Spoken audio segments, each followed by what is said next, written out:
So, thank you. This meeting is being recorded and will be facilitated by Mr. Taha Farik. So Mr. Taha Farik, I'm giving you the access so that you can start the session. Okay, thank you so much. Welcome. You can proceed now. Yes, let me share my screen over here.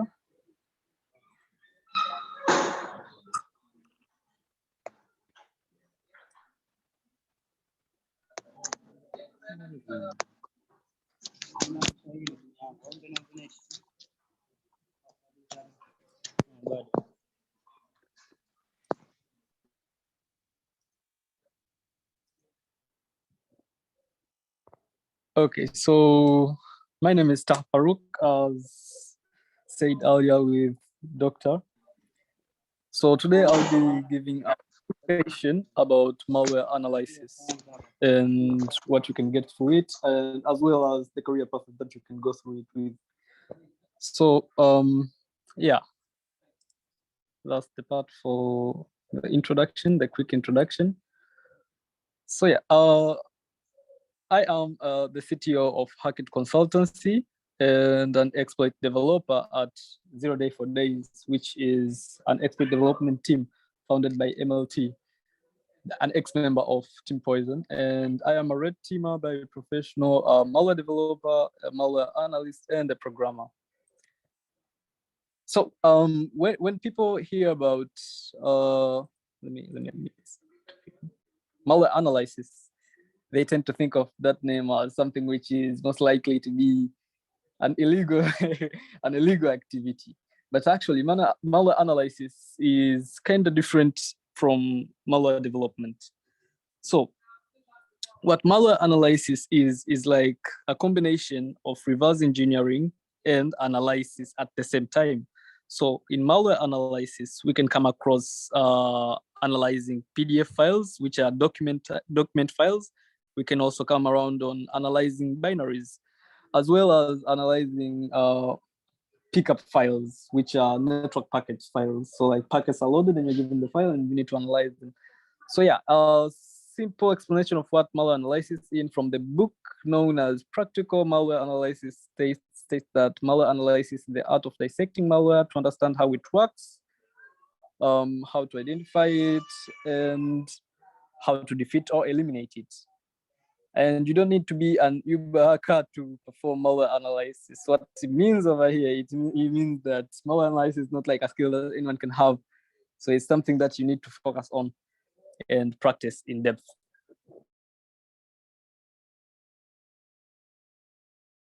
So in this section malware, I think you're all following that book since Dr. told me about it. So yeah, let's move forward. So today I'll be showing you a few tricks and a few techniques of my own that I've been using upon my red teaming activities. So as a red teamer, I don't only perform penetration testing.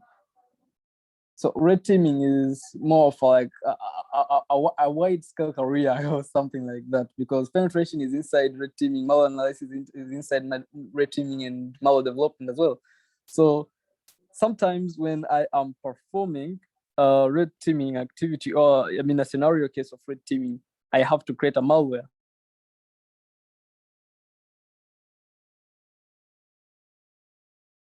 So that can gain access to the infrastructure. So there are malwares, and a few listed are as shown there. We have the backdoor. A backdoor is the type of malware that allows a hacker or an attacker to have consistency persistence on a server or a target. So say that you've hacked into a company or a server or a website or anything like that, and you need to have persistency in that server. So what you will do is you will create a backdoor which will allow you to always have access regardless of whether the server is down or up, or whether it's rebooted, or yeah, like that. So what we do now is create a malware which is named of a type backdoor. A backdoor can be of many types, like, and can be programmed in different languages. But the most popular languages which can be used to program this backdoor is using C++, which have win hooks, as well as Golang, Python, and multiple other languages as well as Bash. So yeah, the second thing we have is the botnet. Now the botnet is a collection of multiple computers. They're also known as zombies. So like you can have access to a lot of computers and connect them up to a C2C, a command and control server. So what happens over here is like you can control all those computers that you have access to them installed with your malware in one command and in one server. So that's why it's called a C2C, a command and control server. So I currently don't have a C2C that I can be explaining and demonstrating with it into you. So I'll just move on to the downloader. Now the downloader is a type of malware which can be installed into the system. And when installed into the system, it will be able to only fetch files that are required to be fetched. So let's say taking a scenario that you are performing a red teaming task into a company, and you need to have access into some few files, maybe some configuration files, and you install a malware into the computer. So what happens, the malware collects the files that you need and sends them into your C2C server, which means you can have access to them from there. And yeah, the other thing we have is information stealing. So malware, which is likely the same to download, but kind of different, because this will be more of like stealing the whole data that is needed or required from the target. And we have a launcher. A launcher is like a malware linked into a malware. So it's like a quick hooker, API hooker, which downloads the malware from the C2C server or from the other network. So yeah, and then we have the rootkit. Now the rootkit is a type of a malware which can be installed into a system. And when installed into a system or a server, that means you have full control access of the hardware components and the software components of that system. Then we have the scareware, as the name suggests itself. So the scareware is like, you can get these like antivirus softwares for free, and when you download them, they're actually not antivirus softwares. They're viruses posing as antiviruses softwares. So once you install them, you will have just installed yourself a malware or virus. Then we have worm or virus. Now a worm is typically different from virus, but they're typically just the same with the functionalities. But a worm replicates itself into the system that is installed too, so what it called massive damage. So yeah, now how to analyze malwares. Analyzing of malwares can be done in a lot of ways and techniques. One of the ways that can be used to analyze these malwares, let me click on it. Oh yeah, so we have basic static analysis. Now, basic static analysis is whereas this is just the basic steps of analyzing the malware or the virus without launching it up, or the binary. Okay, saying a scenario, you're given a binary to analyze it, and you need to get basic information from the malware. So what you will do is perform basic static analysis, whereas from the binary, you will be able to get basic information such as the headers, the magic bytes of the binary running, if it is having a packer or not, if it is obfuscated or not, yeah, and stuff like that. Just basic information from the malware without running it. And then we have basic dynamic analysis. This is where you run the binary to get information about how the conditional control structure is working inside the binary, and how the memory works, how the memory takes in the data and all that. And the other thing we have is advanced static analysis. Now this here is where you get into the way of even looking into the conditions of how the binary works by fetching out, they call it disassembling, yeah. So you can use a disassembler to be able to check into the condition of the binary, and yeah, all that. And advanced dynamic analysis is whereas you get deep into, yeah, you get deep into gathering more and more data and information about how the heap stack works and how the stack controls the bytes inside the binary and how the binary are controlled into the CPU and RAM and all that.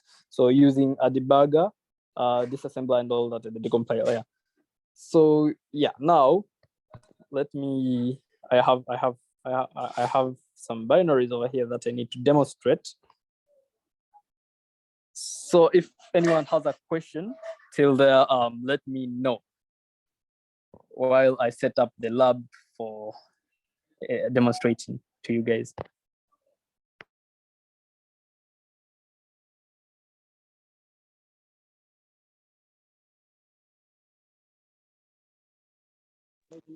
Yeah, maybe one more question, Taha, is that when can one do malware analysis? Is it when computers get attacked, or you can just do a malware analysis even without noting any attack to your computer or to your network? Thank you. Okay. So most likely, a malware analysis can only be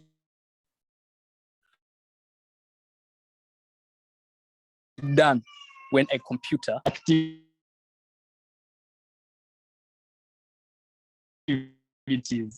like it in a stable way of suspicious activities, but also it can be done when the computer is not attacked, because sometimes malwares tend to last longer so that they can get information. So they won't act up in a suspicious way, but they will be fetching the data silently and sending it to the C2.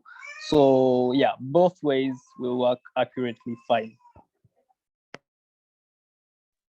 Thank you. Okay, let me set up the lab so that I can start demonstrating into action.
Come on.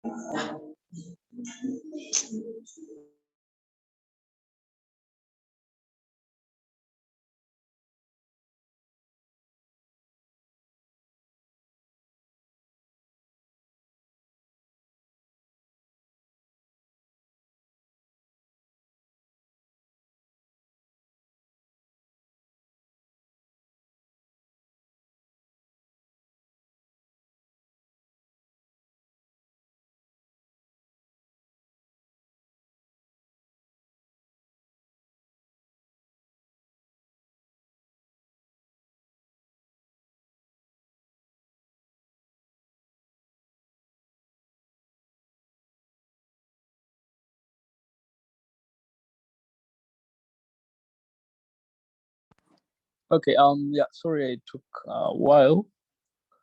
So this is a sample of Josh Trostin, who is a malware analyst. He's a pretty famous malware analyst. I will share the GitHub URL for his samples and in the chats a while after this presentation. So yeah, so we have this sample code. This is a basic basic keylogger.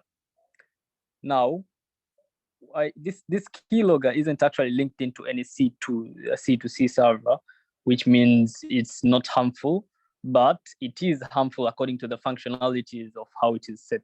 So as you can see, it is importing Windows API and all that, and we can see that it's taking every input and yeah, saving them to the file, this file. So we can build this code and run it, whereas it will give us this output. But yeah, it built it as a test.exe file. Now we want to analyze this test.exe file so that we can know, like, is it harmful or is it not harmful according to its features that it has. So say someone has sent you this file, test.exe, which is the file name of the debugged output. So let me open up. Yeah, okay. So I hope you can all see my screen well. So yeah, we have the test.exe over here. It's a PE executable for console, Intel, and it's for Microsoft Windows, Intel 83, 86. Okay, so basically, the first thing we do in static analysis, we will start up by checking the EXIF information. So we can do sometimes the EXIF information contains something which is interesting. So you could do like EXIF tool test.exe and see if we can get something interesting, and we see that we can only get okay, we get the file size, the modification date and time, so the time it was created, and okay, we can see that the file type is Windows 32 exe, the file extension is exe, the machine type that is supposed to be running is Intel 386 or later, the timestamp of this application, this binary is that one, and we can see that it's not an image with no relogs, executable, no line, 32-bit. Okay, so yeah, nothing really important is found out of here. So what we can do now is check the strings. So sometimes in the strings, we might get something interesting. Now to do this, we can do something. We can, if you're on Linux, you can use a built-in command known as strings. But it's not always built in. Sometimes you have to install it, I think. Yeah, so you can do strings test.exe, and you can get all the strings that are available as shown. So these are the strings for the binary. You can see that there are a lot of them, and none of them looks to be giving something interesting. Okay, okay, we can see that it's using this part of a compiler. The GCC that is used to compile this. Okay, that we can leave that for later. At least now we got an information about where the source is coming from. So when performing malware analysis, you can get some things from the binary itself by looking at the strings, we can see now the source is coming from Keith, okay? And we keep scrolling up, we can see the other source is coming from Taha, and this is the folder that is supposedly coming, bringing this released binary. And when we scroll up, we can see these other functions. And what else do we see? Okay, nothing much. Let's keep scrolling up. Yeah, again, we can see the source code for this file. The file which is supposedly to be the source code. And we scroll up. And we can see the file that is supposed to be outputting. We can see that what is taking, the tab, inter, escape, this, all that. And yeah, that's it. We see that this program cannot be run in DOS mode. Okay.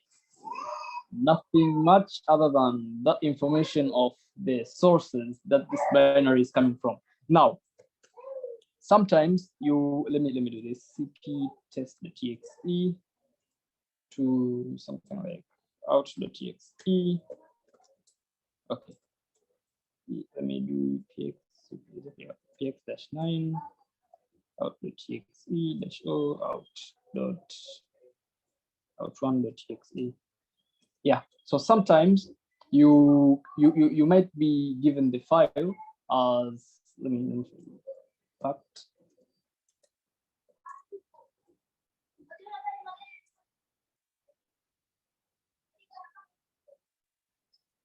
Yeah, so you might be given a file, the same with the same functionality, the same everything, except that it is packed. And when it is packed, not much information is being given out of the file. So what we can do now, for example, if you hit the string out1-.exe, we can, let me see. Did I even compile it? Did I even pack it? Why is it still showing this?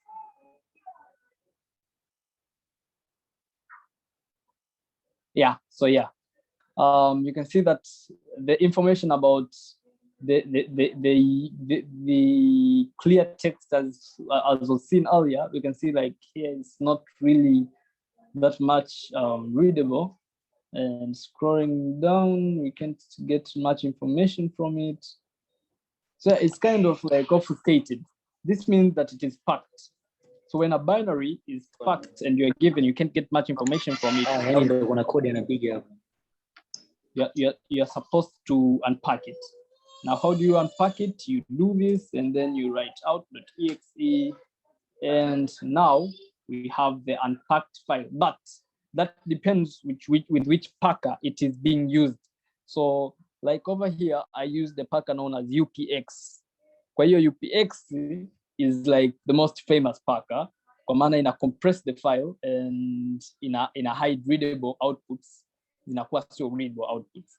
And always, kitu kimoja cha kuelewa while analyzing these binaries, a binary inapotengenezwa na C au C++ au C# au Go au whatever language, ikiwa compiled, the data variables, zile name ambazo zilikuwa assigned kwao earlier, zinapotea, and the comments as well zinapotea, and the data types pia they might have a little bit of alternating. Kwa hiyo you are not left with much of information. Kwa mfano hapa, when this file is compiled, you can see that most of the code may change, so they may go into machine readable. Then when you can decompile them, disassemble them, then unaweza kupata assembly language. Assembly level language. Kwa hiyo unaweza kuisoma in an assembly output, and that's it. Kwa hiyo what other thing we can do here sasa is to check kama je ili file is it harmful kutoka au lina contain some malicious code ambazo zishawahi kutumika kwenye malwares before. Maana malwares zinakuwa zinasaviwa in their own database. Kwa mfano kuna washikaji wanaitwa VirusTotal. Now VirusTotal, what they do is they take all simple data inputs of all malwares ambazo zishapita na zitakazopita, then they add them into their database, meaning like when you search into the hash type, then au upload that file, then itakupa the output kwamba okay, this file contains some malicious code ambayo we found it in this malware. Kwa hiyo inakupa na alert kama hivyo. So what we can do sasa is we can do something like md5 sum out.exe, and then tunapata hapa our md5 sum hash. Tukija huku tunafungua our browser.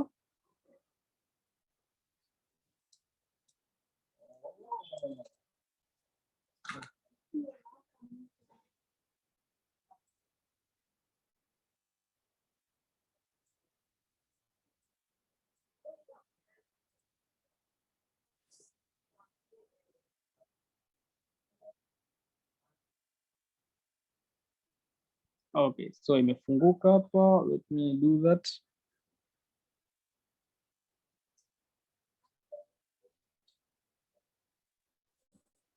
So what I will do sasa, nitaenda kupaste this hash ambayo nimeipata from this file.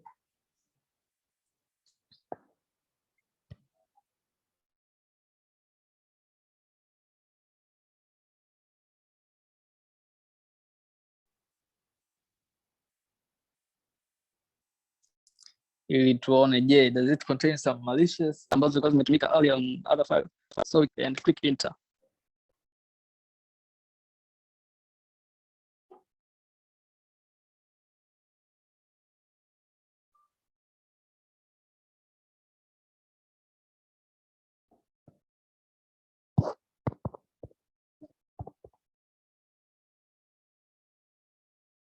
Okay, so it says that no matches found. So okay, nimeelewa kitu kimoja. So basically what we did, to upload our default binary. So we need to upload this other binary over here.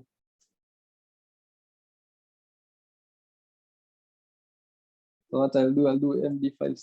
Yeah, I'll just copy this, get back up, come over here, and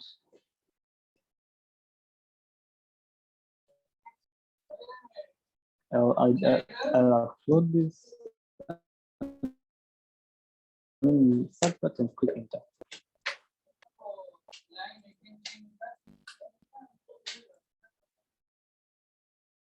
Okay, so we can see kwamba the file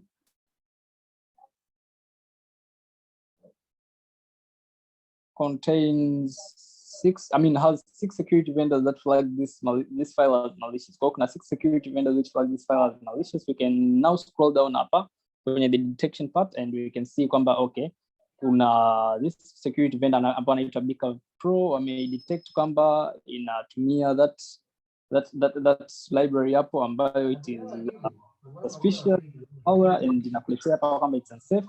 And ukija hapa as well utakwambia kwamba kuna hii kuna hii other relation hapa, and utakwambia kwamba is a type of malware ambayo inaweza ikawa ni Trojan kutokana na the coding style iliyowekwa. Then tukija hapa as well we can see that kuna hiyo, and yeah, hivyo. So we can come over here kwenye details, get more details about this file hapa. You can see that the creation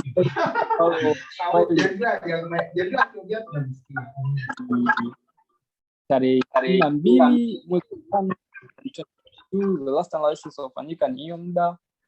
So yeah, we can get a lot of information from here as seen hapa. Yeah, the impulse of the DLL, the libraries zilizotumika, we can see kwamba kuna these libraries, and we can come over here as well to see what other libraries waliziweka, and we can see kwamba kuna okay. Yeah, so that's that. As you can see hapa tuli import this library kwenye define last time, and somewhere here. Yeah, here. Pragma comments library user32.lib tuka import hapo. So coming over here tunaipata hapa. So yeah, you can get a lot of information from here, as well as ukija kwenye relations, ukitaka kuona this file has relation with which other vendor ambao ushawahi kutumika from, you can see kwamba okay, so lastly it was using this IP and this IP detect pamoja. So a sample of this lines of code ambazo zimetumika hapa, they were also found to be used from this IP. And the country is US, the autonomous system is of that value. Yeah, so basically that's that. You can get as much information kama hivyo from virus total. Oh, let me open the behavior hapa so that you can see the behavior of this binary before we go into taking the dynamic analysis step.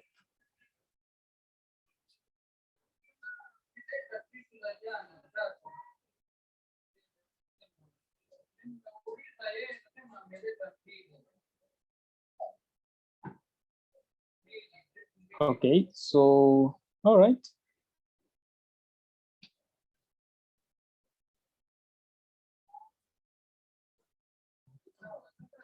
Aha, so it tends to also write and delete some files in the system. And this is the process tree of how it works. For Explorer, itafungua, and inside Explorer, itafungua the process ya test.txt, as well hapa itafungua SVC host, and with SVS, itafungua the API host. Okay, so we have got that much information from virus total,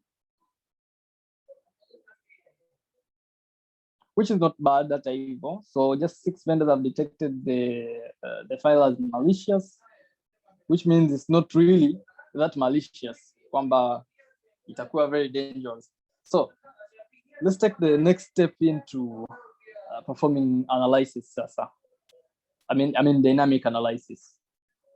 So right now I'll get back to my Windows app.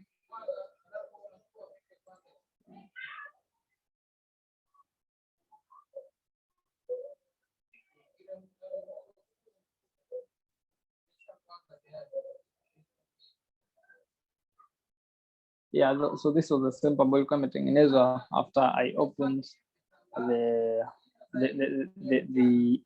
binary nilivyo-run.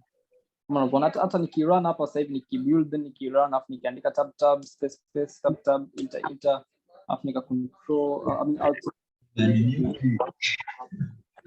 Unaona? Yeah, itanionyesha hapa what I have been clicking. Evil. So let's open something else up. I use IDA 64 for this one.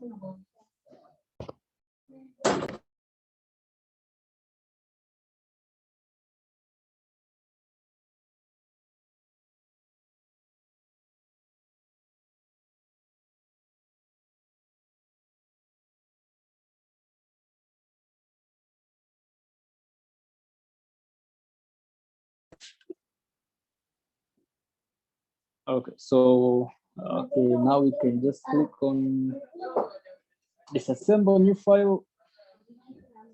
Hapa natumia IDA Pro, but you can use IDA freeware. Inakuwa inakuja free. Unaweza kutumia pia that one.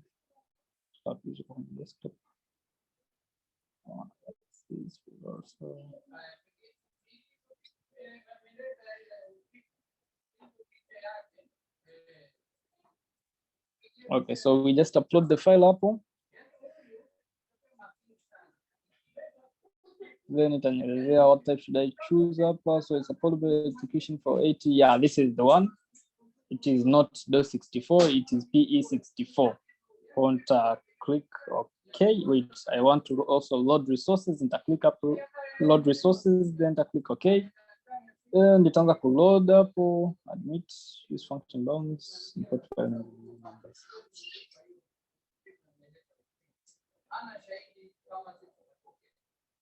Okay, so itaifungua in form of graph view kama unavyoona hapa.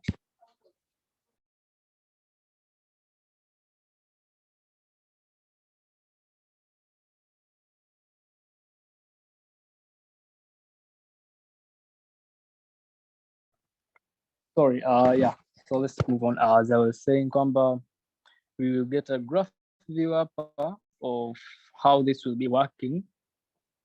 And let me do this. Yeah, so this is basically the whole graph view of how the all function works.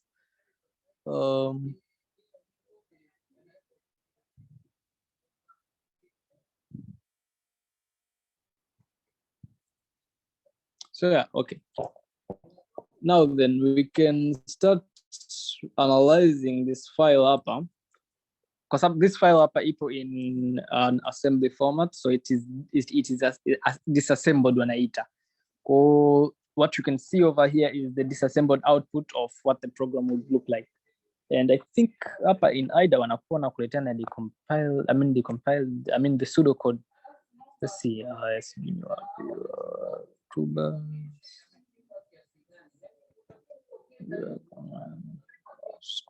structures, activities.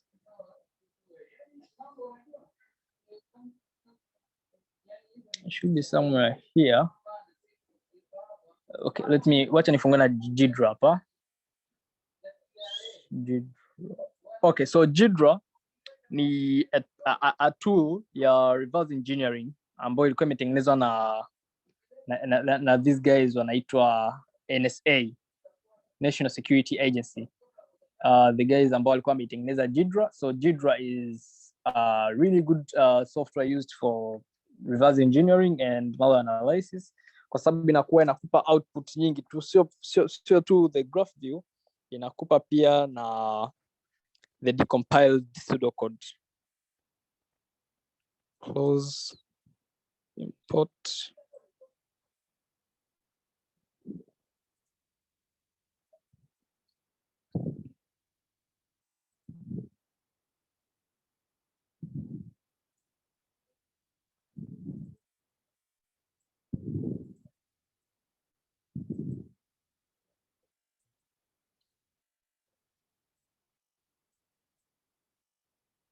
Kwa kuna many tools ambazo unaweza ukatumia for kufanya dynamic analysis. Kuna OLIDBG. OLIDBG inakuwa inacheki inafanya analysis ya memory control inavyokuwa inafanyika when the program is running, as well as how the debugging process works as well. You can just control the conditional statements za memory, heap and all that stacks zote.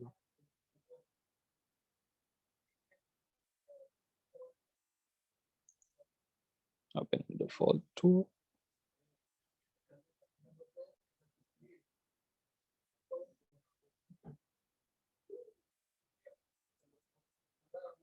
Kwa tutaianalyze hapa.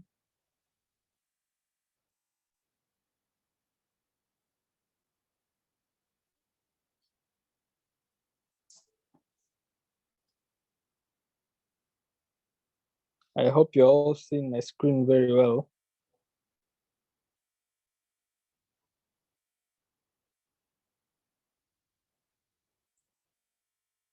Okay, done.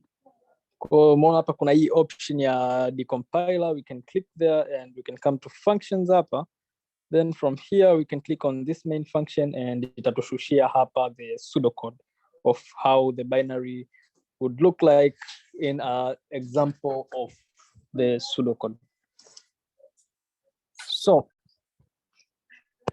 if we look over here, tunaona kwamba it is importing the library hiyo. I mean, these libraries ikuwa imported huko, lakini zote haziwezi kuonekana since it was used with the hashtag. Kwa hiyo all the includes zitapotea, hazitaonekana unless itafanyiwa debugging, then you can get it. But anyways, since we are just performing a quick dynamic analysis hapa, you can see kwamba there is a file linked hapa and it is set to append as its value, append plus, so whichever that means it will only write into this file. Kwa the path of the file here hapo, C users star desktop log sample.txt. Then we can see kwamba itafanya do, let's see, wait a minute, kuna this option hapa. That option. Okay, anyways, So yeah, you can see kwamba itafanya, this is like kulikuwa kuna while condition hapa, so itafanya a while condition mara mbili, then ita sleep with that byte. So if you want to know what byte that contains of, you can see that it's a decimal of 20. So ita sleep for like 20 seconds, and then it check if variable 2, where's variable 2? Okay, so variable 2 isha setiwa hapa, which is an integer, is equal to 0. Then it get characters in the variable 2. So this is the one which is taking the characters. So you can just rename it here and say character and input, which will make it easier for you to know what is what. And this today rename kama log path. So itakuwa easy to understand. And this, okay, so this here we can set as character pressed. So we have the character input, the character pressed, the character pressed sasa ndo kwa kila character ambayo itakuwa pressed kama unavyoona hapa. For each character pressed, hiyo ni switch statement, I mean switch condition ambayo imesetiwa hapo. So for each case hapo, if it's a backspace itai output huku, if it's a tab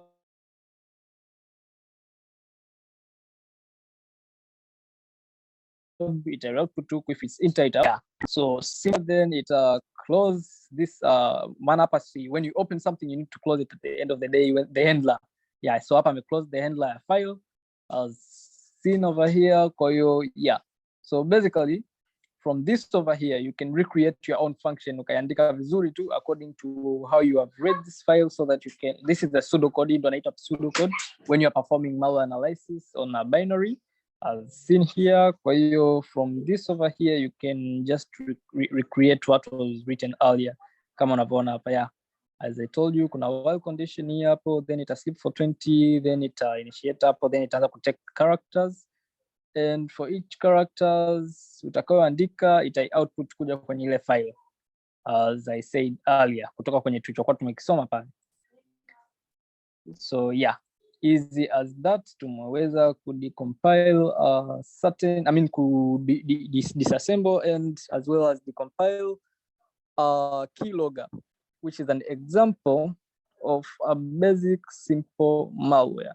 But this is not an active keylogger, kwa sababu an active keylogger ambayo ikiwa installed into the system zinakuwa zina collect information, I mean ina collect keystrokes and send them to the C2 server, C2C server. Kwa hiyo inakuwa inahamisha tu. Hii log file haitojiandika hapa kwenye haitojiandika kwenye this desktop hapa. Haitojiandika hapa kabisa. So it will be sending it to the C2C server by the end of the day. So also we can come back over here, and if you want to read from assembly, we can as well just take a look into this, where you can see kwamba, okay, that's the file name, we secure the path. Oops, yeah, so that is the path name, I mean the path of the file ambayo imesita kwenye that file name. Then it open the file, register yake itaweka kwenye, I mean the register of EAX ambayo itatubidi itaweka kwenye base pointer plus the name of the file, the path.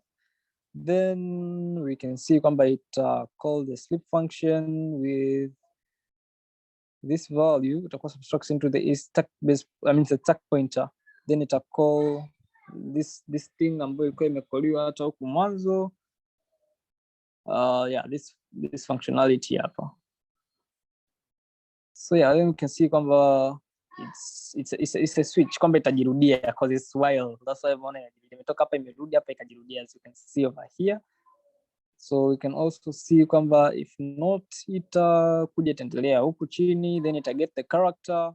Kama itajirudia ita get the character moja kwa moja, then ita switch into 25 cases ambapo itakuwa inashukua each character utakayoandika. Then for each character utakayoandika, it will be sending the output of those characters into the ESP, which is set by 4. Then up here we can see kwamba, sorry, yeah, okay, so if not, then itakuja huku ita jump, then ita continue in these other places. Okay, for each, I mean for each keystroke itakayoingizwa, then it will be written into, yeah, the file. as shown over here.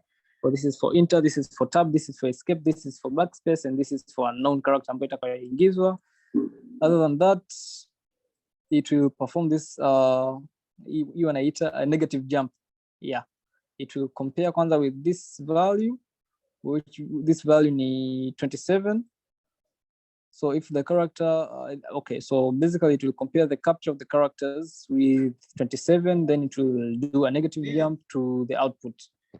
Yeah, easier than that. Then it will close handler as shown up. Yeah, but IDA is not really, IDA is good, but it's not really good as Jidra is, kwa sababu, yeah, Jidra ina mambo yake yenyewe. IDA is good for debugging. When you want to set a debugger, you can just set a debugger real quick hapa na ukaweza kufanya tracing and everything of how your binary works and zote hizo. Kwa inakuwa easy to understand how the memory inakuwa inashukuliwa from your binary. Kwa mfano click hapa tab space enter afuka end this over here, itakuletea hapa all the output of how the calls were and everything, which tuje hapa kwenye, sorry.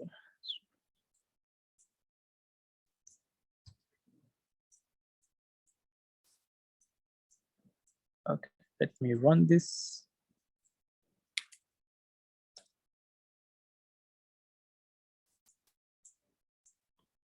Yeah, as seen here, tunaweza tuka debug vizuri tu na tukapata a lot of information from what we have seen, and we can see kwamba the DLL used over here, yeah, ziko hizi hapa ambazo zilikuwa pulled from there, and the path of the file here hapo, the DLL used here hapo, a lot of things tunaweza tukapata, tukajua what DLL zinatumika and what are the threads which are being used to make the functionality of the memory pooled and all that. So yeah, kama hivyo, then we can also check the hex values of everything ambacho we got clicked and written into the data, the base pointers and the stack pointers. So yeah, almost evil. And we can also see the registers ambazo ziko huku and their values.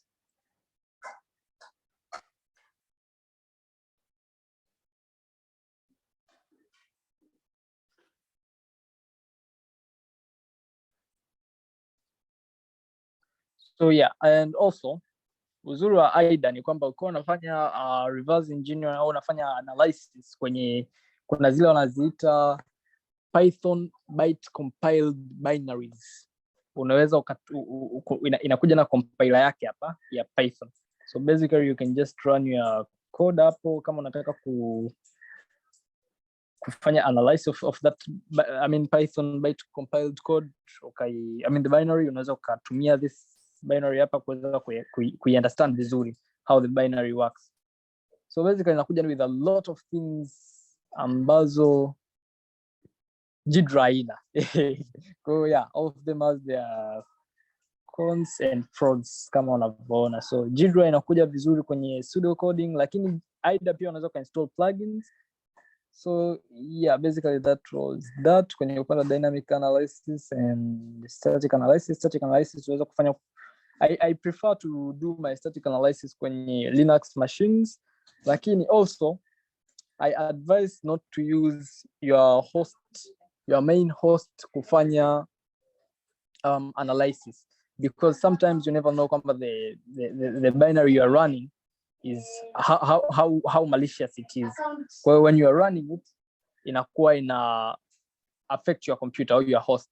So it is advised kwamba you use a virtual machine kwa ajili ya kuweza kufanya the analysis of your binaries au your malwares ambazo umepewa kufanyia analysis.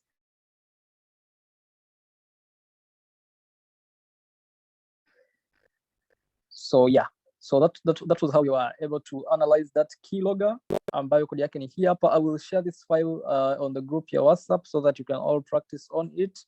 It's just a basic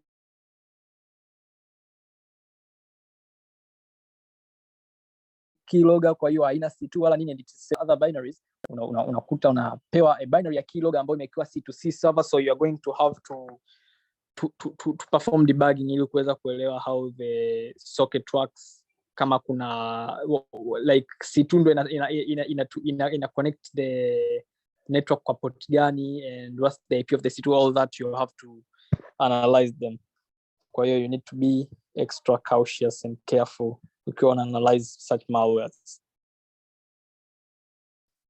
So if anyone has a question kwenye upande wa static analysis and malware analysis, static analysis and malware dynamic analysis, let me know nikujibu.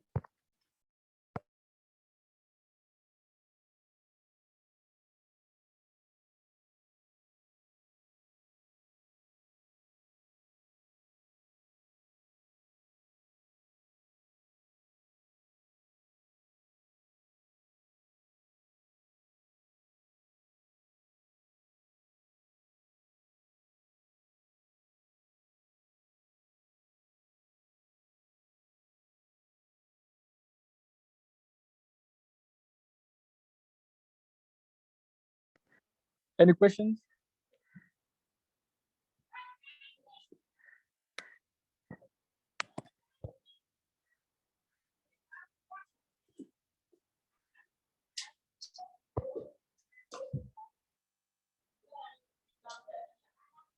So no questions, I assume.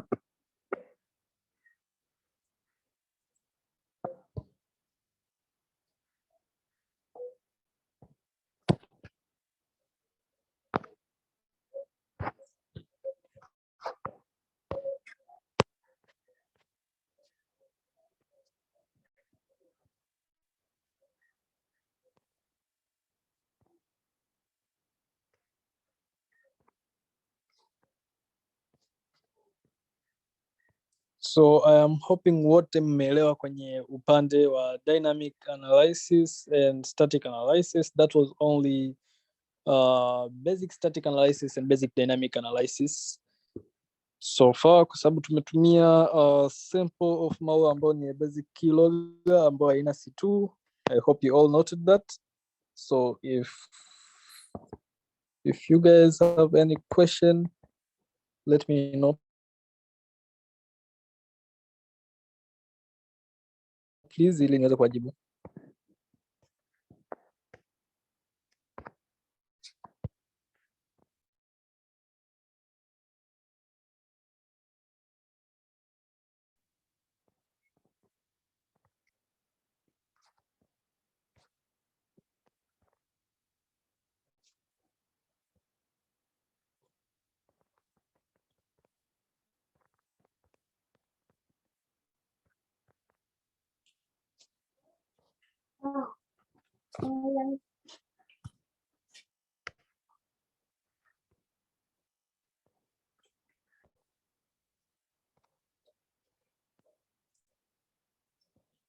Okay, naona kuna question kutoka kwa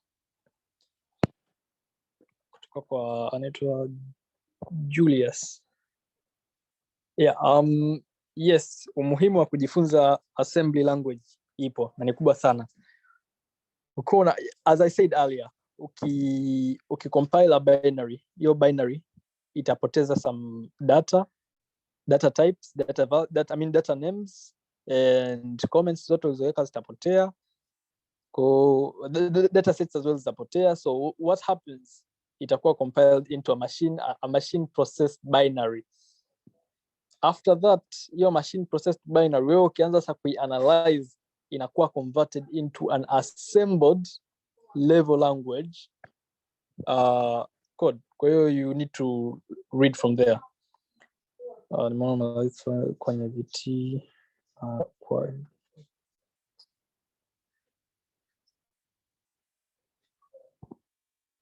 yes, exactly. Ukituma the hash kama hash inakuwa not that much effective. Kwa hiyo what happens sasa, you need to you need to upload the whole file ili upate more accurate answers. Grant Duncan, nimekujibu na Julius Sorali. Sorry if I'm pronouncing your name vibaya, I sent a video nisamehe.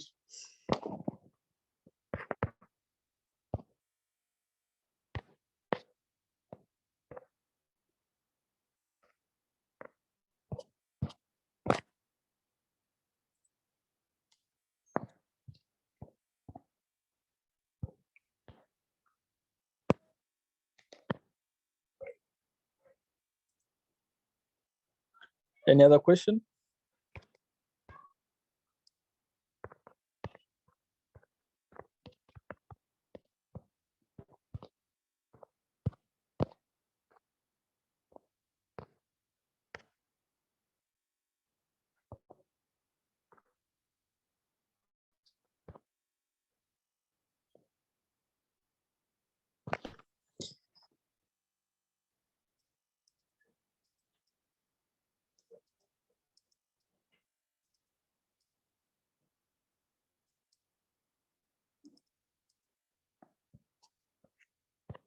Okay. Abdullah Rashid. Okay, iko hivi. Lengo la kufanya static analysis ni kupata basic metadata information au basic information kuhusiana na the binary inatokea wapi, what's the source of the binary, and inatumika na nini, how is it used, why is it used. That's the basics requirements za kutokana na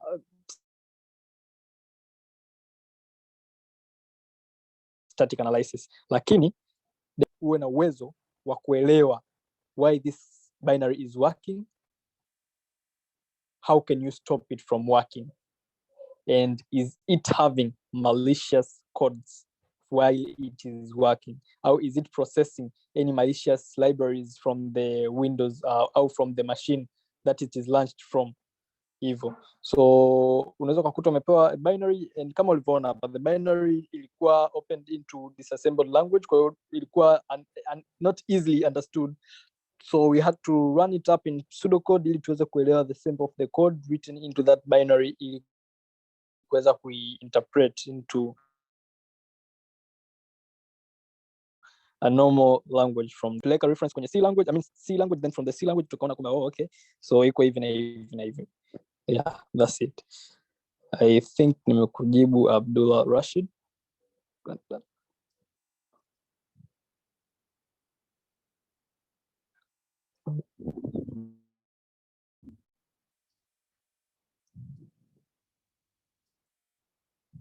Okay. Iko hivi. Ukiwa unafanya malware analysis, Grant Duncan, ukiwa unafanya, sorry kama nimepronounce your name wrong, ukiwa unafanya malware analysis, unatumia sandbox au an environment which is secure and safe for the malware to be able to affect your host machine. Kwa sasa what happens is ukiingiza kwenye Derive au IDA au any other decompiling system au disassembling system au debugger kama Bernard Ninja whatever, sasa ukiziingiza mule, what happens ni kwamba you are making it safer for the environment only it is installed to kurun. Kwa mfano umeona pale kwenye IDA, mimi nilikuwa nafanya decompiling, niliweza kuirun kwenye decompiling, and nilivyoirun haikuleta madhara kwa sababu I know haileti madhara, the malware is not really that effective, kwa hiyo haiwezi kudhuru my computer. Lakini sasa in other scenarios hairuhusiwi kutumia your main host, yani it is suggested kwamba, it is advised and suggested kwamba usitumie your main host as a lab for testing malwares. So kwa sababu wanaweza okay, run kama hivyo, wakifanya debugging wana run vizuri tu, wanatoka kwenye the debugging surface, wanaingia kwenye machine, kwa sababu that is where they write their stuffs into the memory and disk. I think nimekujibu Grant. Julius, what is it?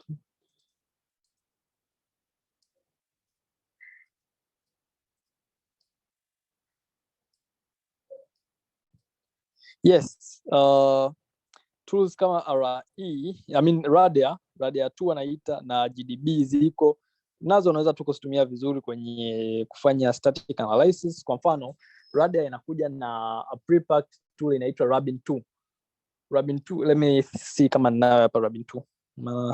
Tangu nayo na mawing. Yes, to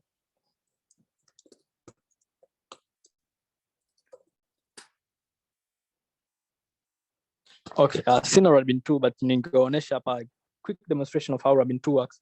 So basically unaweza kufanya Rabin 2 kama una Linux yako hapo ina Radia iko installed, unaweza kufanya Rabin 2-z alafu kaandika the file name, then nikakurudishia strings zote, au Rabin 2-i kucheck kama kuna any leakage of canaries and all that. Kwa hiyo yeah, Radia pia ni iko safi tu kwenye kufanya static analysis. Ni wewe tu na upendo wako wa tools zako. Kuna mwingine anajua kutumia Radar lakini anajua kutumia GDB, and GDB is for debugging and disassembling. Kwa hivyo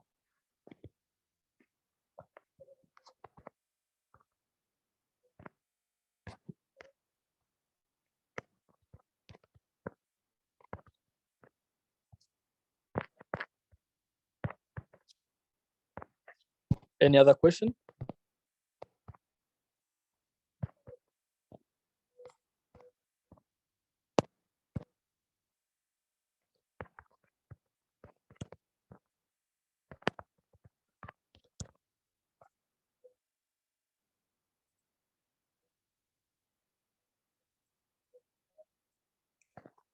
Iko hivi, Abdullah, static analysis is a part of analysis and dynamic analysis is also a part of analysis. Zote hizo ni muhimu kuzitumia ukiwa unafanya analysis. Huwezi kufanya static analysis ukaacha dynamic analysis afu ukasema usha analyze malware. Hiyo haiwezi kutokea hata siku moja. So what happens ni kwamba you first start with static analysis always. Siku zote ukiwa una analyze malware yoyote au binary yoyote, you have to start with static analysis ili uweze kujua what's the binary source, what's the binary type, what's the file type, what is the hash of the binary. Je, hash ya binary iko compared with any other type of hash, hash ambayo iko malware au malicious. And from there sasa ukishapata all necessary information about the binary without running it. Maana lengo kubwa la static analysis ni kupata information kuhusu binary bila kuirun. Alafu lengo kubwa la dynamic analysis ni kupata full information about the binary kwa kuirun. I hope hapo umeelewa.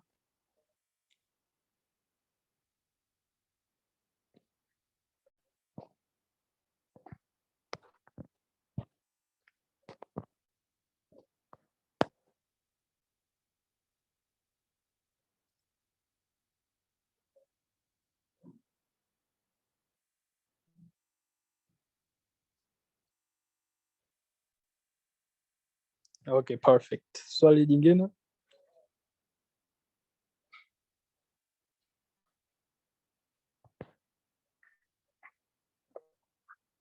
Also, kuna kitu kingine ambacho kipo ni kwamba ukiwa unafanya malware analysis, you need to have a mentality ya malware developer. So you need to know what a malware developer anaweza kafanya into that malware. What can he bisect into the malware? Not dissect, but bisect into the malware. Kwa hiyo you need to be aware of the mindset ya the other guy, how it works, aliyetengeneza. Kwa mfano kuna malware inaitwa Agent Tesla. Let me see kama ipo hapa. Agent Tesla.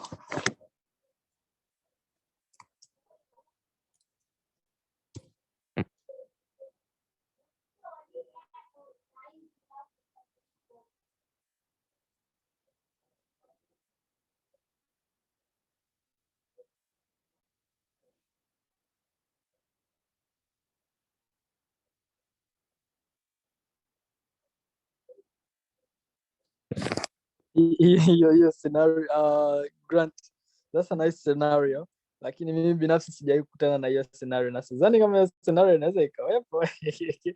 Maana kwamba ikadetect yani ikawa live ikadetect. Iko hivi, kuna this operating system ilikuwa na download hapa inaitwa Remnux. Sasa hii Remnux ni Linux operating system lakini inakuja na manual analysis tools hata za Windows. So what happens ni kwamba ukiingiza file la Windows kwenye Linux, will it run? Hapana, it won't run. Linux haina API calls kama za Windows, haina any kernel kama ya Windows. Kwa hiyo Linux is different, Windows is different from Linux and Linux is different from Windows. So what happens, unaingiza file, hata a quick example hii hapa. Let me just do a quick example hapa. So I hope you can all see my screen vizuri hapa. Okay, yeah. So what I will do is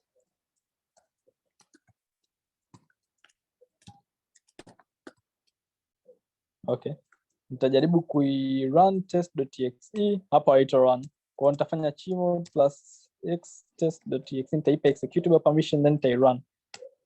Haitarun, you see? So it cannot execute binary file, exec format error. So the executable format ina shida. It is not meant to run in Linux. Kwa what I can do now, naweza nikaja tu hapa kwenye my Firefox, alafu nika download Jidra. Hapa nika download Jidra, kusafi Jidra download.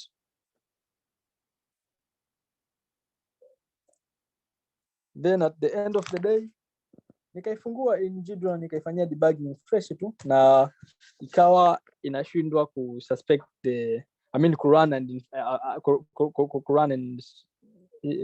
bring false positive outputs, kwa sababu this is Linux, and running Linux with a Windows executable is quite different. So what we can do only is analysis ya kawaida. Other than that, hapo itakuwa ni uongo. So yeah, to answer your question, no. Huyo malware atakuwa sijametengeneza na Elon Musk.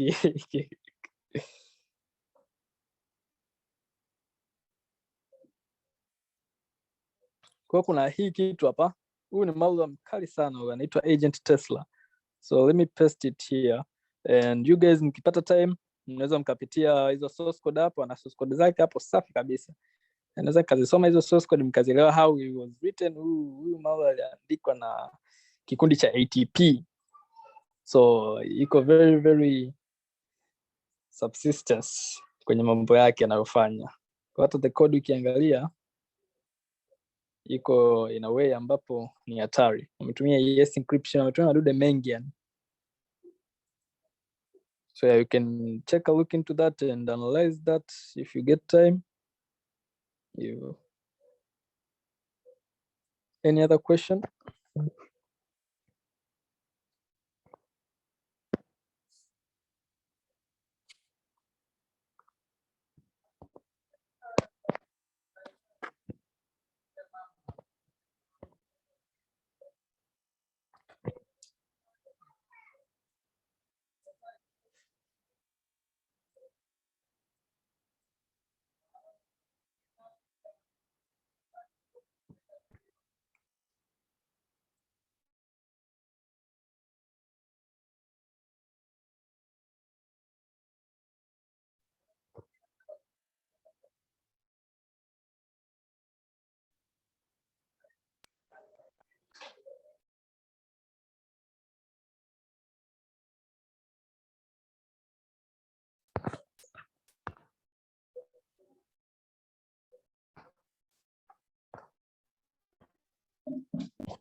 If una swali lolote lile ambao you are interested to asking, or you are curious to know, you can just ask ahead, haina shida. And if I'm able to answer, I will answer. While it's on my experience, I will answer.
Okay. So X platforms malware, you mean like multi-platforms malware, sindio? So a malware which can affect the both sides, Linux and also Windows as well. So okay, this is interesting. I remember a time with my colleagues, kwenye this team inaitwa 0D4D, so tulikuwa tunafanya a research. Tuliweza kutengeneza a rootkit kwa kutumia C++, tukatumia na hizi hooker. Sasa tukaseti detect operating system ya target. Kwa mfano ukiingiza in a certain operating system, kwa mfano ukiingiza kwenye Windows ukainstall, ita detect kwamba this is Windows, ita install a certain, ita pull a certain module kutoka kwenye C2C server yetu, and then kama ita detect ni Linux, then ita pull a certain module ya Linux. If ita detect ni otherwise ita pull hivyo. Kwa hiyo we set like three systems ambazo ilikuwa ni macOS, tukaset na Windows, tukaset na Linux. Kwa hiyo it was like a research, it was a research project. Kwa hiyo we didn't move further with it, like yes, it is possible. Kwa hiyo ni kucheza tu na C2C calls zako pale, then everything is good. Kwa hiyo yeah, zina exist.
Any other question, guys?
Okay, yes, you are.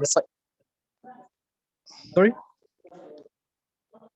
Yes, I remember you shared a GitHub, some of the GitHub codes for malware and other analysis.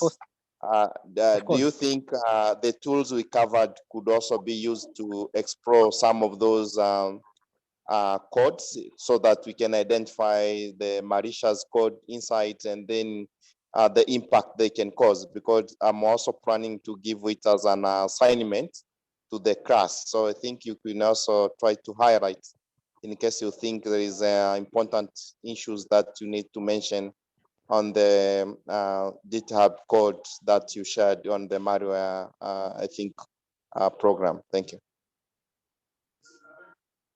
Of course, yes. In fact, I'm sending another GitHub sample.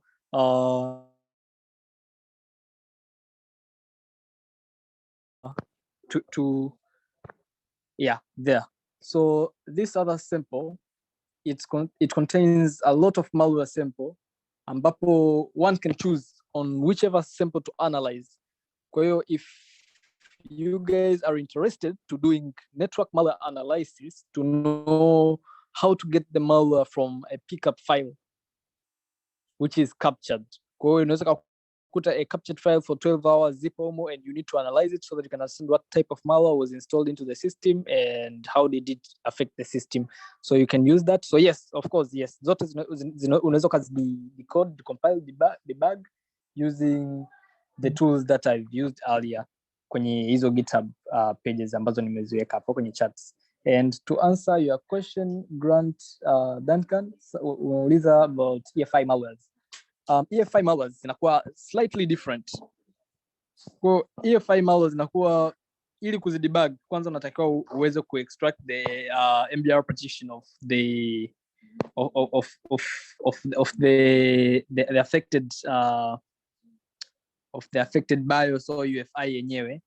Then you can use IDA on environment ambayo iko separate than your host, and in IDA kuna SDK ambazo zinakuja plugins. Sasa hizi plugins zinakuwa zinakuruhusu wewe load MBR structures, so you can load an MBR structure and then you can start performing debugging, decompiling and disassembling of the UFI malware ambayo ime affect your system. Yeah, so yeah, IDA inafanya kila kitu.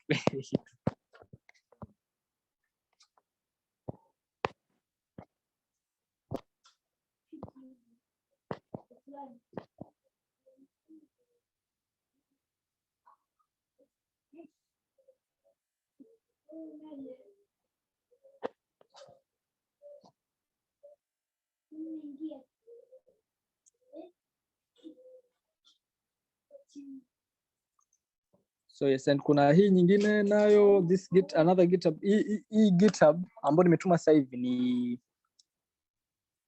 ni source code za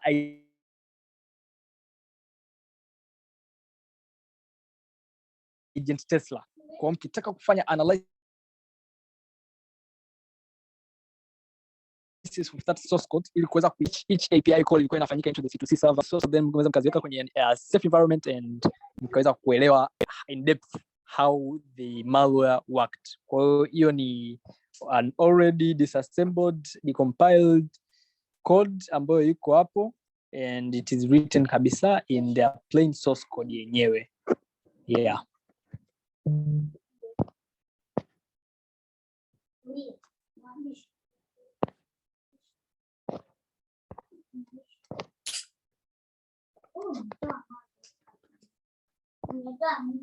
So yes, if you have any other question, guys, you can ask ahead.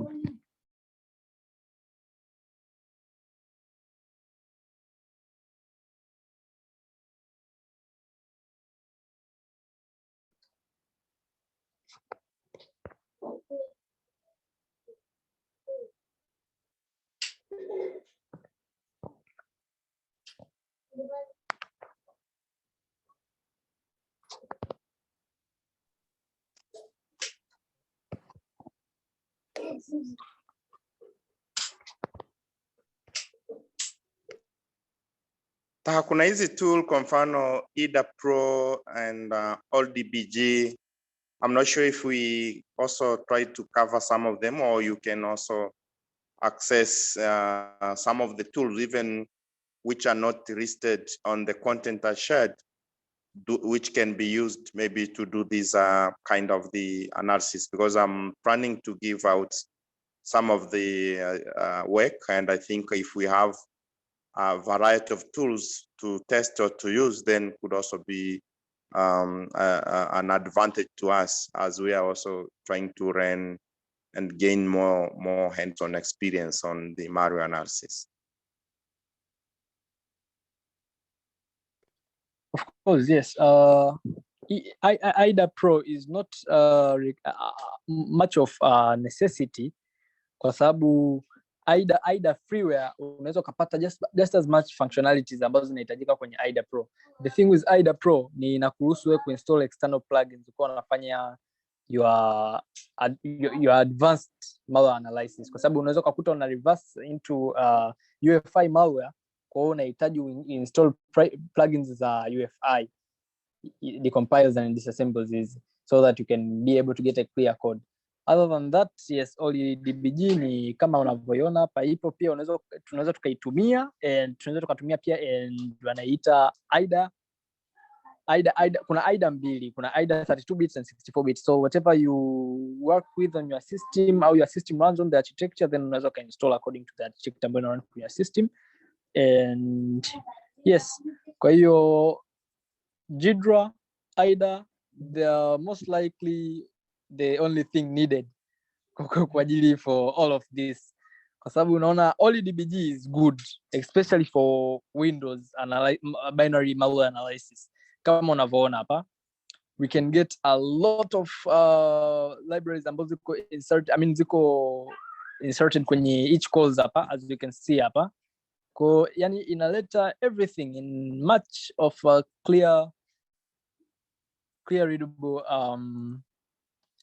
link hapa, as you can see hapa. So you can see where it starts huku juu. Yeah, so you can see till inakuja huku chini where it imports those libraries, and reset our path over here, and reset the character to get where it calls it. Then we can see kwamba it starts okay.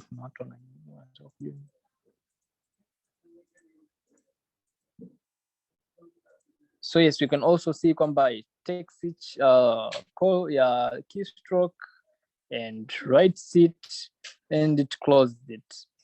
So you can get everything pia kwenye only DBG, and only DBG pia inarahisisha kufanya debugging. Kwa in only DBG you can do your debugging hapa, and you can tab enter space tuna test hapa. So when we close this hapa, au tukija hapa tukipause hapa, tunaona exit hapo, then we can get the calls ambazo zilikuwa zimeitwa hapa. The last error was a success. Okay, let me do this.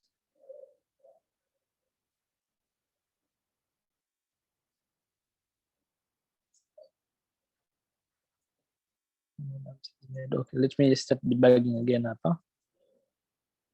Yes. Yeah, mana it's important what you normally do.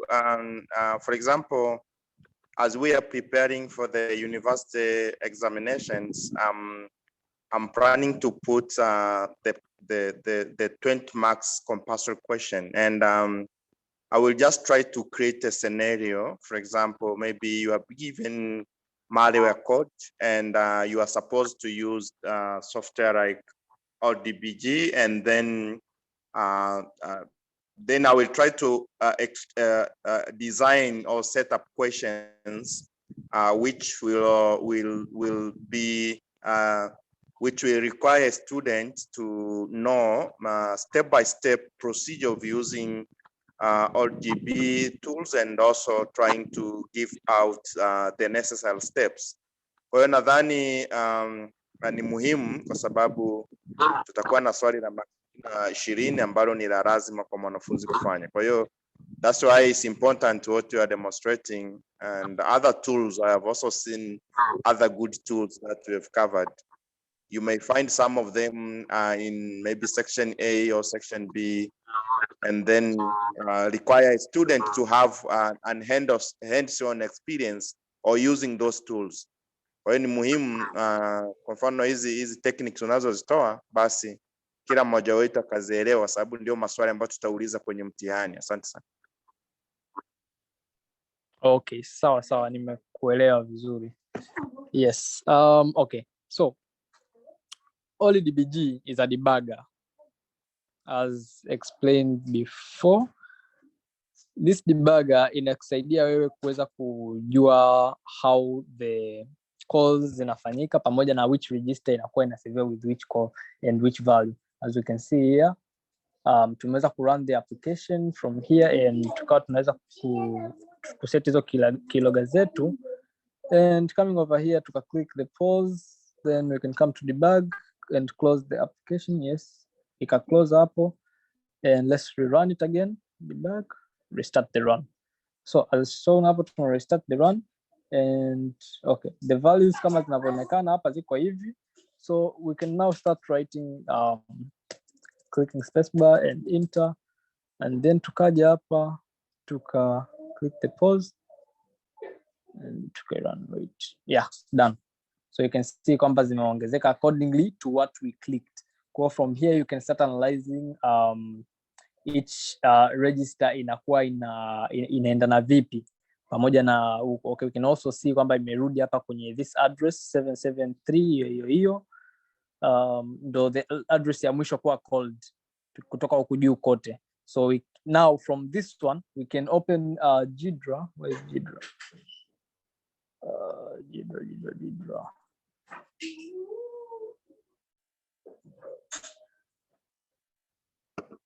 Open Gidra hapa, and from Gidra you can search that address.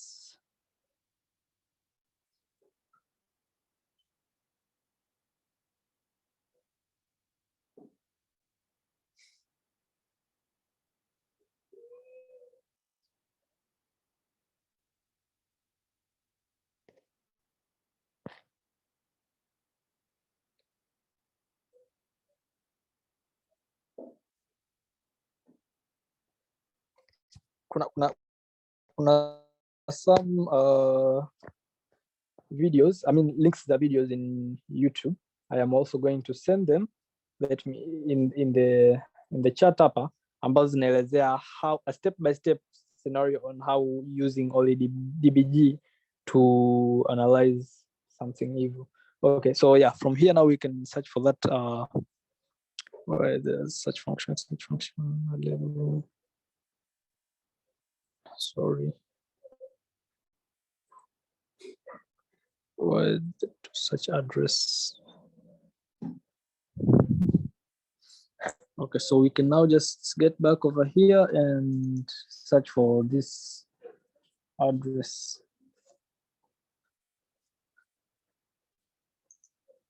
You can copy this address up. Oh, not to copy. Okay, so it's 7730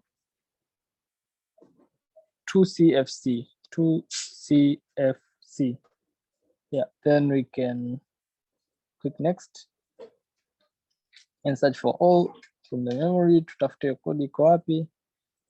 I mean that line iko wapi, and okay, we can see kwamba itokea hapa, which means it only happens the address inatokea when it is executed. So yeah, that's one thing to learn from it. Let me do something.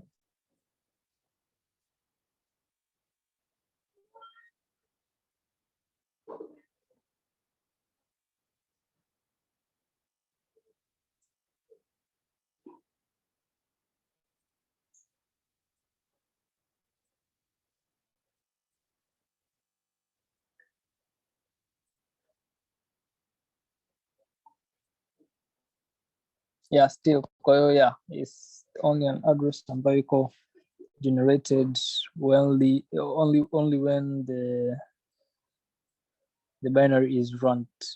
But this is the last call ambayo ilifanyika when the binary was running. Anyways, let me grab these links which might be very helpful when getting into debugging.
So basically in debugging ndipo unaweza ukafanya kitu kinaitwa cracking.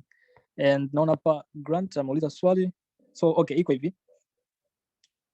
Watu wakiweza ku debug these programs au games au application au whatever, wanakuwa na uwezo wa kuongeza a condition ya line of a condition ya line ambapo inakuwa inawezesha a person ku install a malicious block of code into the binary. Kwa hiyo yes, kuna uwezekano mkubwa ambapo hizo tools ambazo mtu anaweza akapata for free ambazo unazikuta ziko cracked. Kwa mfano unaweza kukuta Bapsuit iko cracked, but install the Bapsuit is installed with the Java payload ambayo ina contain a malware, so in the end of the day unakuwa affected.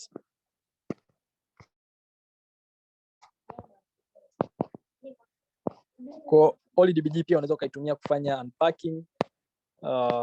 Let me send something hapa. Kuna video moja nilionaga a while ago. It was really good. Yeah, hapa. Okay, I'm sending it up to the chat. It is very useful.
So yes, hizo videos, they are really great videos ambazo mimi nilianziaga nazo so that to get started with OllyDbg in cracking softwares.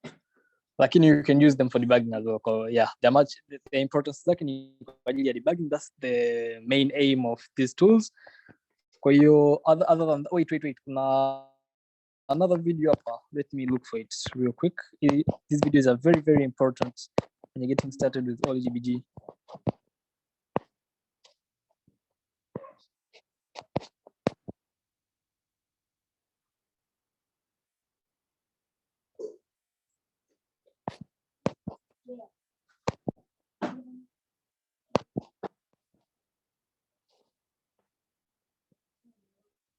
Yes, I'm going to send a video ambayo it was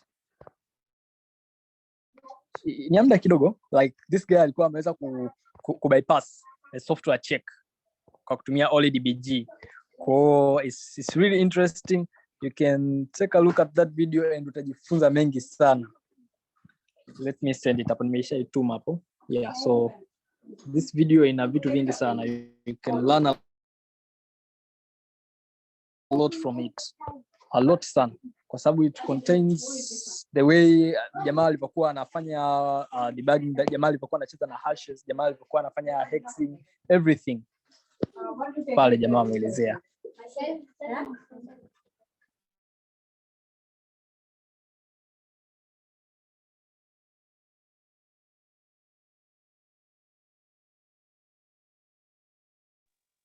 Do you have any other videos for the tools that you? Yes, of course. You can also share so that. Yeah, I do have. If you have any other tools, then. Yes, I do have. I'm sending them. Niko natafuta kuna moja I looked at it muda kidogo, ni anatumia IDA Pro. So I'm going to send this one pia IDA. Alikuwa na crack software using IDA. So you can also learn a lot from this as well. Let me send it. Mana to save time na pia mweze look at it whenever you guys are free and you have your own time. You can just look at those videos and learn.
Are you working on something, Taha, on how we can try to end up? I'm not sure if still having more issues to be covered. Thank you.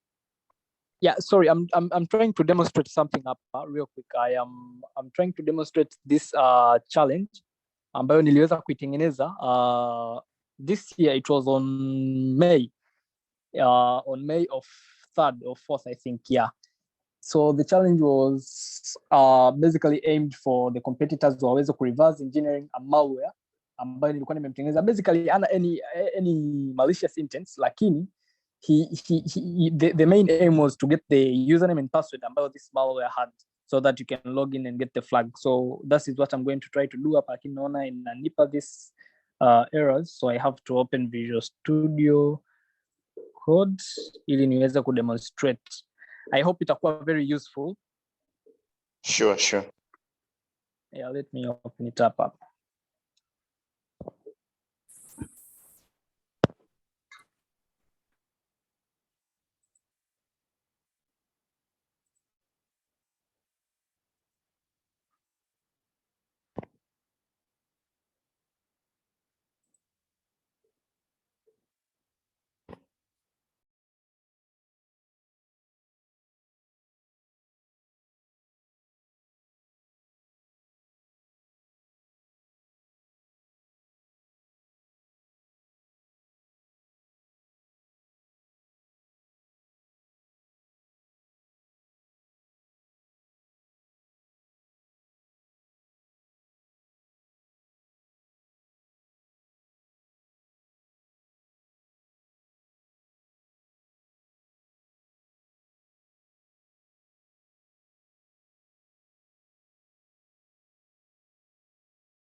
Imeandikwa in C#. C# is typically very different from C++ and C, but they all run in Windows very accurately. So I wrote this challenge in C#.net.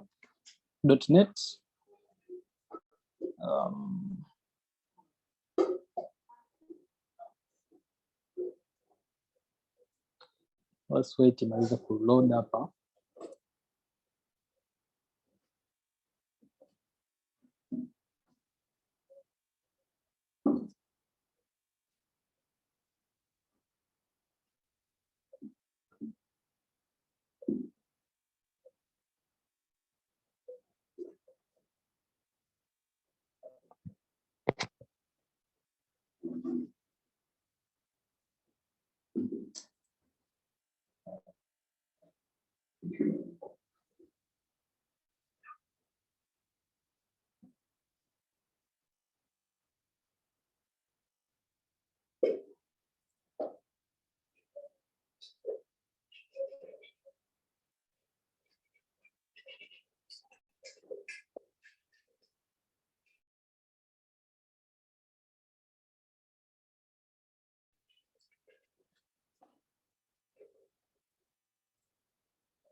Okay, so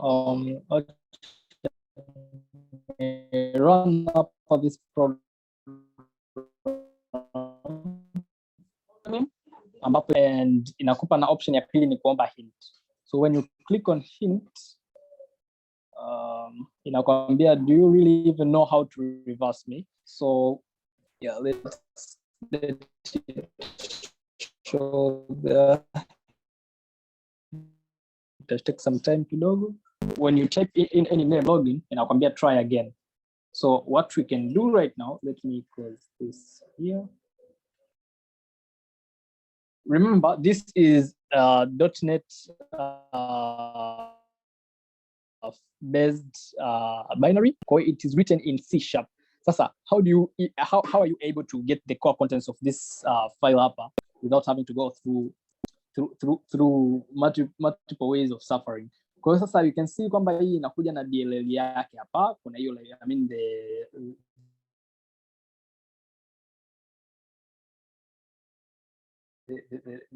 the library yake ipo hapo, which is linked into this binary. So kuna tool moja inaitwa DNS spy analysis ambazo zina run on Windows. So we shall import .exe yetu na tutaimport na DLL yetu. Sasa hapa ndipo tutakapoenda kufanya na analysis ya DLL ili kuelewa what's inside the DLL. Je, ni exe file ndo ina control the validation au ni DLL ndo ina control validations? Hapa ndo tutajua sasa. So tutatumia hii inaitwa, so let me close all. Okay, yeah. Done. So I hope you can all see the screen vizuri hapo. So what I will do, nita import get user, the binary itself, kisha nita import na DLL, the get user.dll.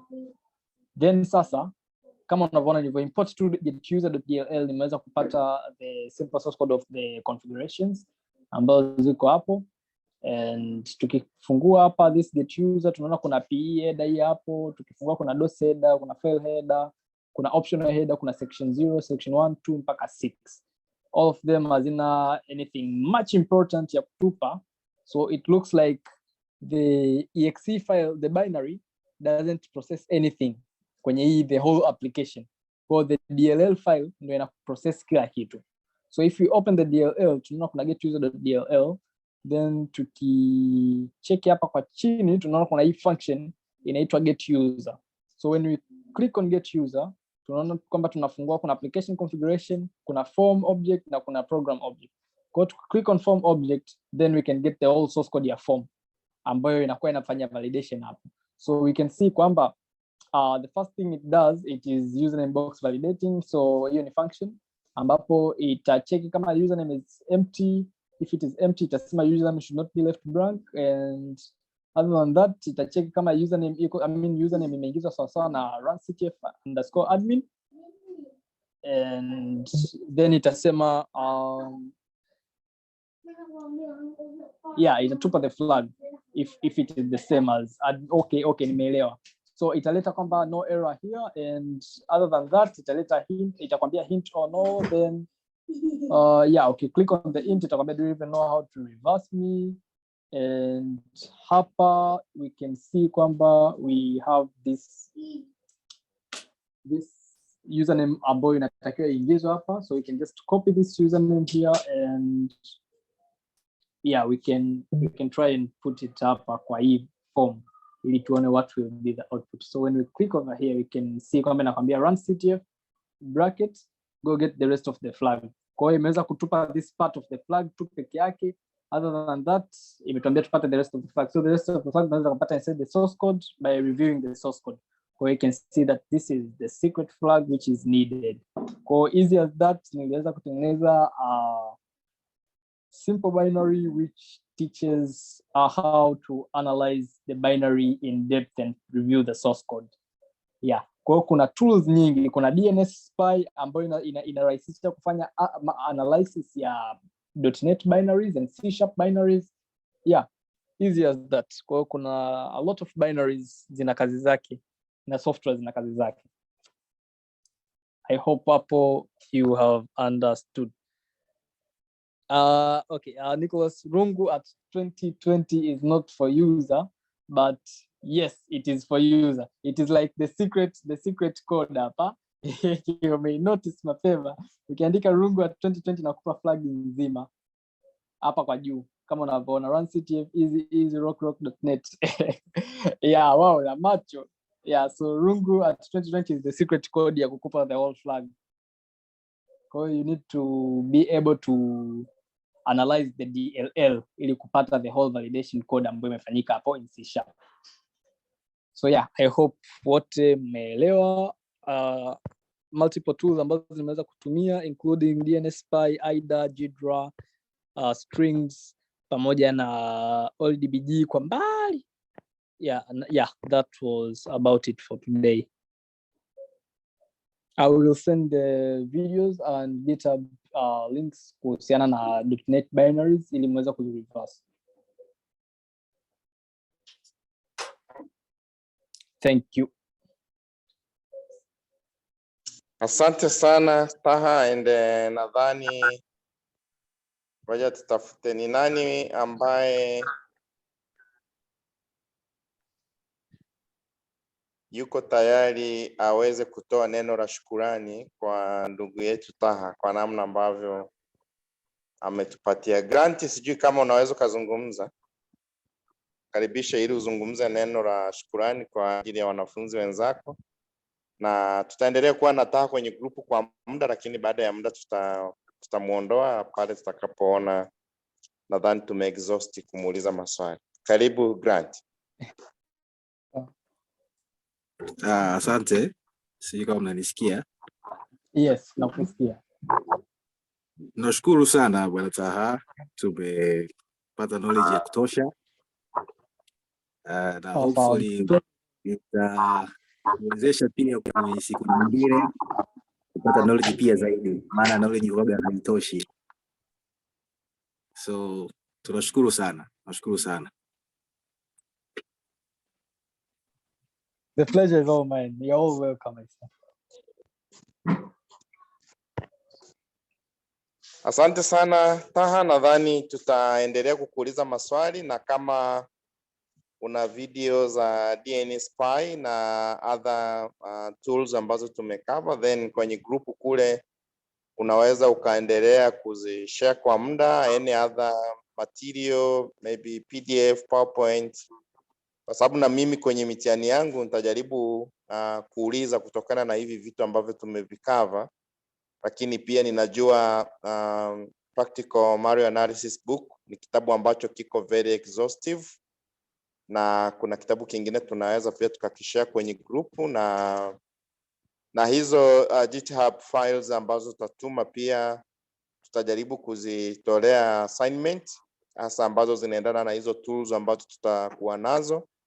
Nadhani baada ya hapo kwa kweli binafsi nilikuwa nadhani kuna other experts nimeongea naye ambayo pia yuko kwenye Africa Sat, kwa sababu niliwahi kufanya naye kazi moja ya malware analysis tulipokuwa Zambia. Kwa nadhani I'm also checking kama atakuwa willing, yuko based Ghana. Kama atakuwa willing then tutaweza pia kumuinvite. Kuna expert mwingine yuko Japanese Sat, naye tumefanya naye baadhi ya kazi za malware analysis.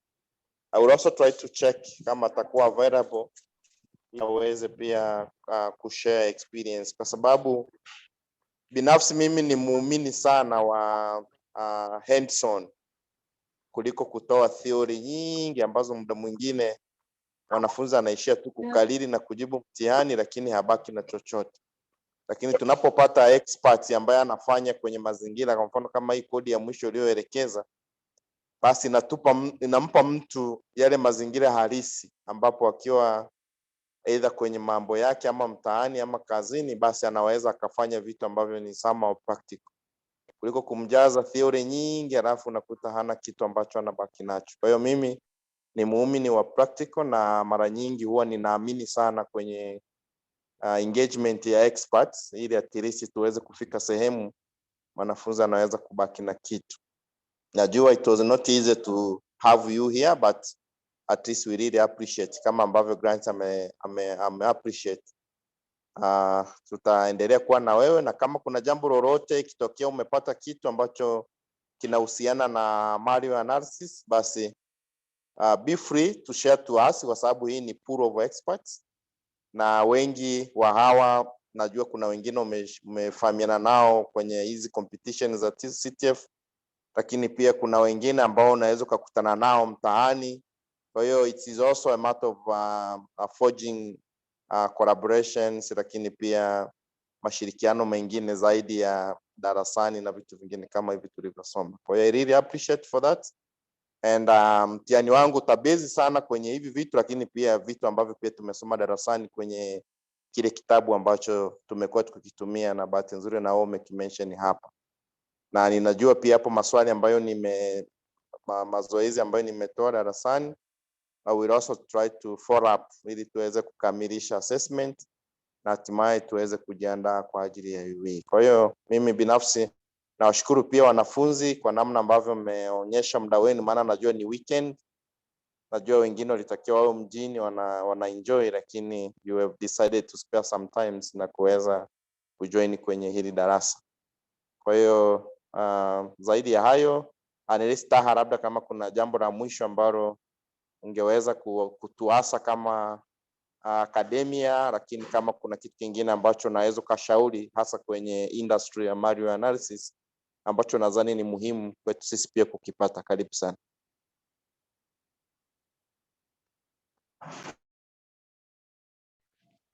Thank you so much. Kwenye industry ya malware, ningependa tu kusema it's a really great industry. Ni industry pana na ina opportunities nyingi, industry ya malware analysis. Watu wengi sasa hivi wanahitajika kuwa kwenye upande wa analysis ya malware and incident response na digital forensics, kwa sababu most of the attackers nowadays wamebase sana kwenye ransomware as a service and malware as a service. Kwa hiyo what I would like to suggest the students who are taking malware analysis as a much serious field ya mbeleni, kwamba they should do a lot of research. They should research more. Unaona kuna a malware ambayo iko on public repos kwenye GitHub, unaishukua, unatengeneza environment safe, unaifanyia analysis, then you learn from it, kwa sababu you always learn from experience, and experiencing is what you practice. Kwa hiyo yeah, iko hivyo. So other than that, I don't have anything much to say. Thank you so much. Nashukuru sana na hapa tunaishia kwa siku ya leo. Asanteni sana.